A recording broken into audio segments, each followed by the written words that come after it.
একজন মানুষ হয়তো একটা কফি শপে গিয়েছে, কফি খেতে বসলো এবং কফিটা সে অর্ডার যখন দিল, সার্ভ করতে গেল, তার ড্রেসে স্লিপ করে কফিটা পড়ে গেল এবং পাশের টেবিলে হয়তো আরেকজন মানুষ বসা ছিল, তার গায়ে গিয়েও পড়ে গেল এবং খুব মেসাকার একটা অবস্থা।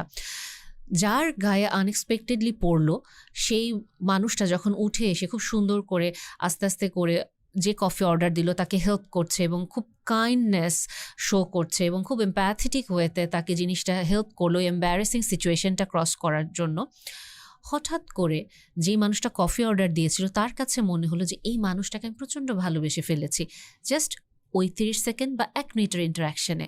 এবং তার কাছে মনে হলো যে এটা maybe love at first sight এবং এই মানুষটাকেই আমার দরকার এবং এই মানুষটাকেই আমি খুঁজে বেড়াচ্ছি। কেন এই জিনিসটা মনে হয়?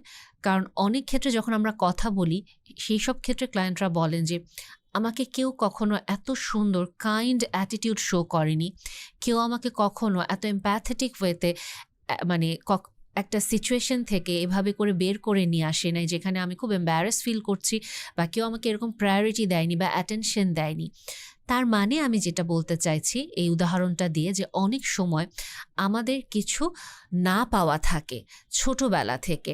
হয়তো এমন হতে পারে যে ছোটবেলায় আমার বাবা মা আমাকে ওই অ্যাটেনশনটা দেয়নি, বা হয়তো আমার প্রতি ওই কাইন্ডনেসটা শো করেনি, এমপ্যাথিটা শো করেনি।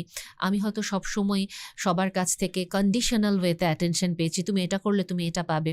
সো যখন আমরা আনকন্ডিশনাল ওয়েতে ওই ভালোবাসা পাচ্ছি, অ্যাটেনশন, কাইন্ডনেস পাচ্ছি, ওই মানুষটাকে আদৌ আমার প্রতি ইন্টারেস্টেড কিনা, আমাকে ভালোবাসে কিনা, বা ওই মানুষটার আসলে আমাকে নিয়ে কী চিন্তা করছে, আমরা এগুলো আর ভাবি না।